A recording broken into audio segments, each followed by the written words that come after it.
welcome back to episode 12 of Rooted in Muddy Waters. I am your host, Tomikai Latoya, and how y'all doing today? Well, I will that you are doing very well. Will that you are doing amazing. How have I been? So this past week has been a little bit crazy. I have had orders to be unpacked.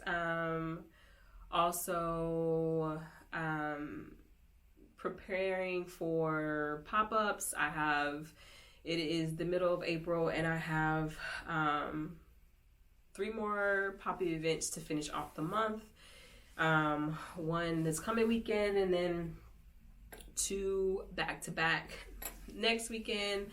So I'm just prepping and getting ready for those.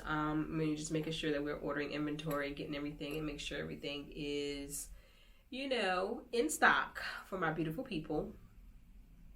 Family's doing amazing, children doing amazing. Elijah, I guess this is a story time for another day, but he, for those of you who are not aware, I do homeschool. I'm a homeschool mama, and my son has been struggling a little bit with his reading, so we decided to get outsourced and get a little extra help, and he has been doing amazing. This class that he's taking, he's only been taking it for maybe 2 months now, and he is just doing, he's improved so much. And I guess that could be our topic for today.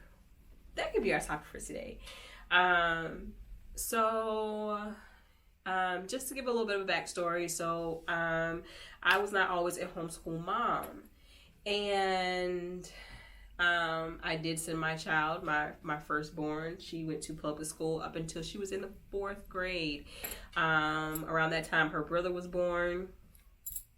And I am not, I've just never been one of those moms that was like, I'm sending my children to daycare. That has never been an option for me. Now, I know that not everyone is as fortunate to not have to send their children to daycare, but I just knew when I started having children, that's not an option. That was never an option for me. Even when I had my first child, I was single. Her father was still very much in her life, so I was just a single woman raising my child. But I was still working 2 jobs to take care of us with as much help as her father could give at the time. And she still didn't go to daycare. We were fortunate to have her grandparents and her great-grandparents to be around to take care of her while we both worked. And so fast forward now 9 years later, I had my son, and I still was on that, and me and my husband, both of us were working, and I was still on that, and we don't live around family. And so I was still very much on that, we're not doing the daycare thing, because I don't want to have to go to jail. I've heard horror stories. I've known people who had horror stories. My mother-in-law works in the public school system. I've heard so many things, and so it was still very much so, no, we're not doing that. And so we had to figure out a way for us to do that, and we did. I became a stay-at-home mom, and so I was home, and it got to a point where the public school system was not providing my daughter with what she needed. She was struggling a lot, and I didn't understand and couldn't understand why. All of a sudden, she was having so many issues. And then also, we were also on a journey and a path of just changing our lives for the better, doing a lot of studying, looking into a lot of things, and we just decided that public school wasn't where it wasn't for us. It didn't give our family what we needed. And I was already home with my baby boy, and so my husband's like, I just pulled out. We could just do homeschool. And so that was the start of our homeschool journey, which I believe I've told that on the podcast before, that whole journey. And if I haven't, I have to go back in, because I'm having mom brain right now, go back and see if I did explain how we got into homeschool. in detail. If not, I'll share it in another episode. But yeah, I've been homeschooling, and through the years, been homeschooling since, again, we pulled her out in 4th grade. So we've been doing it for the past, I want to say 5 or 6 years now. Lose count, but I think it's about 5 or 6 years.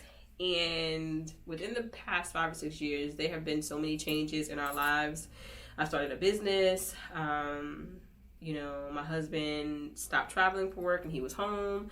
Like, all the things that could possibly change within a family around the time that we were doing this and still doing it, it happened. And so, and all of the woes that a mom can go through when trying to homeschool her children, I went through them. But it wasn't until recently, and this was the first time that I thought to outsource or to get extra help when it came to me homeschooling my children. Up until this point, I was doing everything. I was creating their curriculum, creating their schedules, actually creating lesson plans, doing the work. I was I wasn't just buying workbooks and worksheets. Like, there's certain things that we wanted to teach our children, and I personally couldn't find those types of worksheets or those types of workbooks or those types of lessons. So then I had to create them. So I was literally on Canva or on Word on the computer and creating worksheets for our children, or certain books that we wanted them to read. There would be books that I would have to read first. We create a lesson plan and we go back through and we read those books together as a family. Excuse me. So all of that was happening, and still happens. But when it came to the biggest change that has changed in our homeschool journey is that I now have a business. The biggest thing that has changed over the past 5 or 6 years of homeschooling is that I now have a business.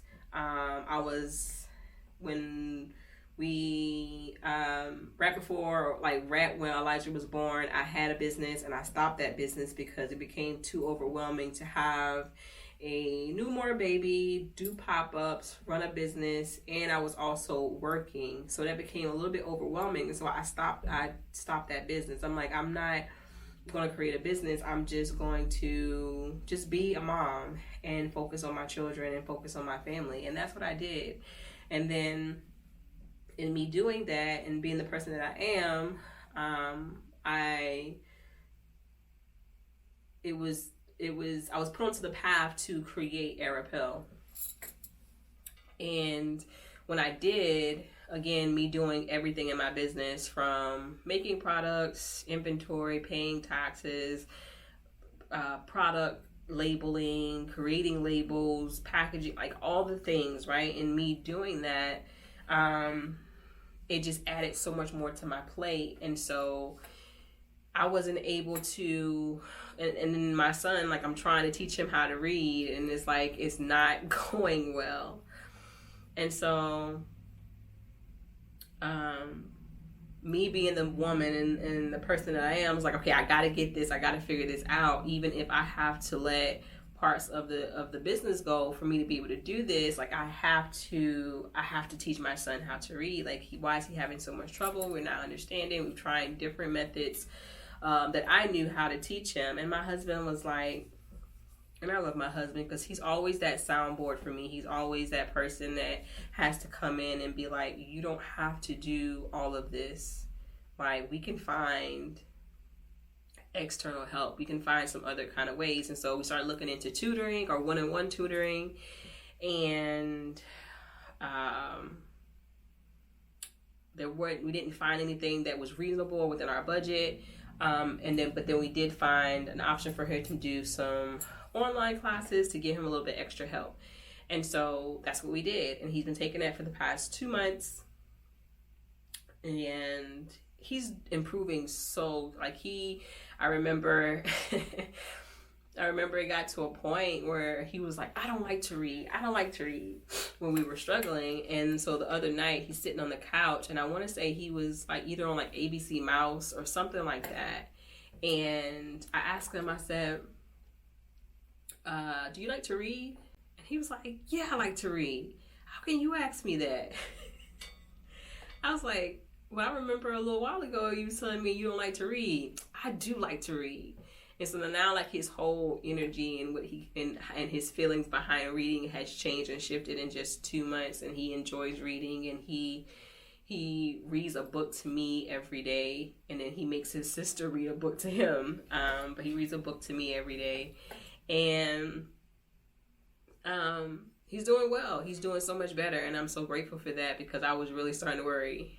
And I guess the point or the lesson that I want you to get from this is that even whether that be homeschooling your children, whether that be trying to teach a child a thing, whether that be you trying to take on multiple tasks at a time, it's okay to, and this is for my homeschool mamas, and if you're just now getting into homeschool, or if you're thinking about getting into homeschool, you don't have to do it all yourself.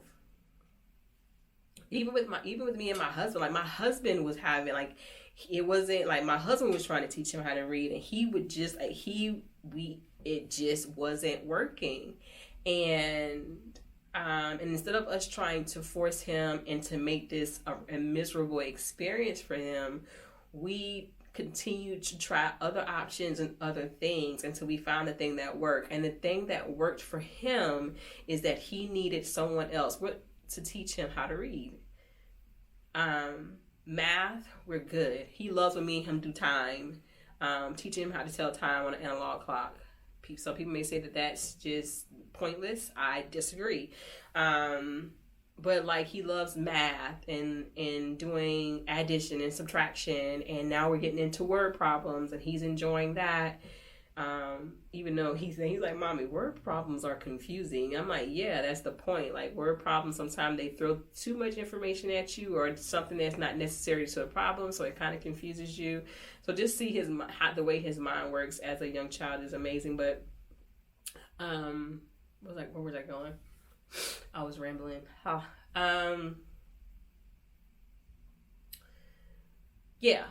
Teaching him math, teaching him science. His dad is teaching him how to solder. Today when I was leaving the house, he has an old toy gun that made a whole bunch of noise, and his thing is, I want to take this apart so I can see how it works. He's very much a child that loves to know how things work, and so he wants to take things apart and try to put them back together. Him and his dad are soldering and making little computer chips and things.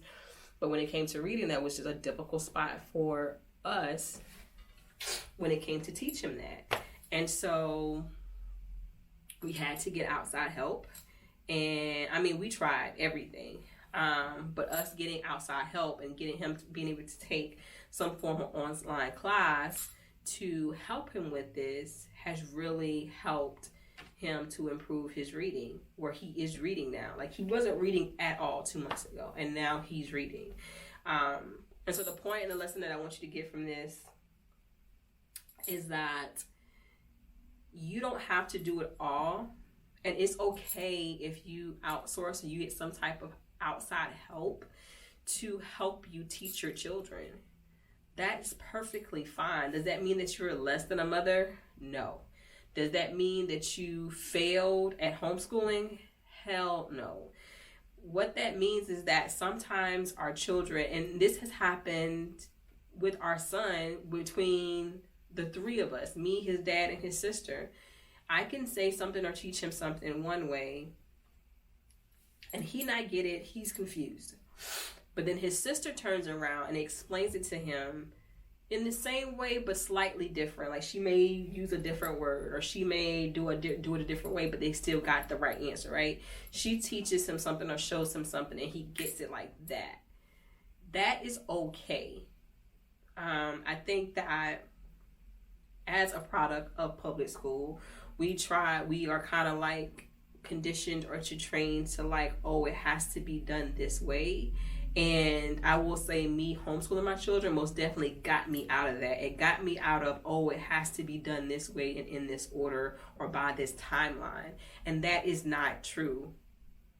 It's far from the truth, right? And so we intentionally, we create curriculum and we create lessons for our children that is made to fit them, not them to fit something else or to fit the curriculum or the lesson.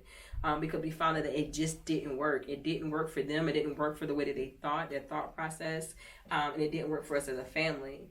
And so again, like, it's okay to get outside help or to source outside help. It's okay to get a tutor. It's okay to allow your children to take some refreshing courses or classes or lessons, or even additional lessons to what you're providing, additional lessons on platforms like Outschooling, which we have taken. My daughter has taken Japanese classes on there.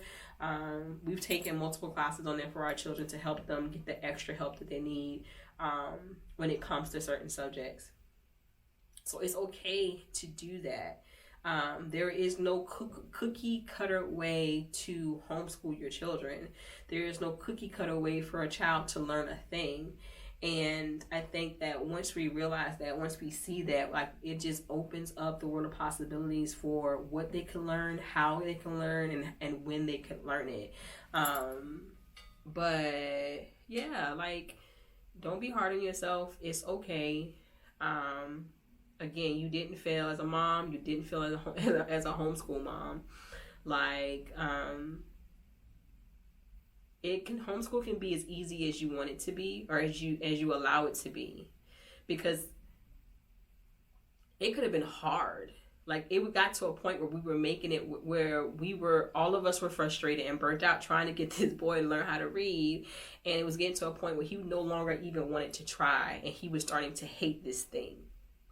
And me as a parent, I saw that, and I'm like, I don't want my child, or my children, period, I don't want them to hate reading. I don't want them to hate learning. I don't want this to be as if it's always a task. I want it to be something fun and that they want to do. And so I'm like, well, me teaching him is not in the way that I'm trying to teach him, or the ways that I try, it's just not working. Like, what can we do? And so again, just getting that outside help, he now enjoys reading. He now likes reading, and it's something that he likes to do. He wants to do every day now. And I don't feel bad for that. I'm happy. I'm ecstatic. Like, I'm telling other people I'm like, because I've reached out to people that I knew in the homeschool world, and nobody could point me in the direction of a tutor. And so I'm like, and people are asking me, how's Elijah doing his reading? He's doing great. Like, this is the class that he's taking. This is a teacher that he has now, and she's teaching him how to read, and he is doing amazing. I think that she has a grade level up for reading and for English reading class. And so guess what? Next year, he's going to be in that class with her again.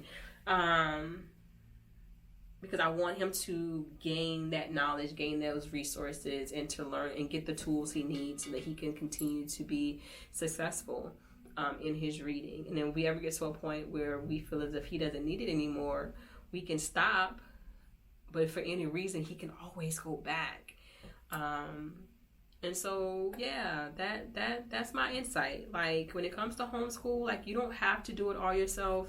You can outsource things. You can allow others to teach your children. Even if you have a sister who's a teacher, a reading teacher or English teacher, and she don't mind teaching your child, let her teach her niece and nephew. You know what I'm saying? Like, create your community. And even in my instance, we had no one physically that we knew that could help us with this issue. So we resorted to go on to looking for other sources online, and we were able to find a good teacher to help him with that. So yeah, like, look at your options, and it doesn't just have to be you.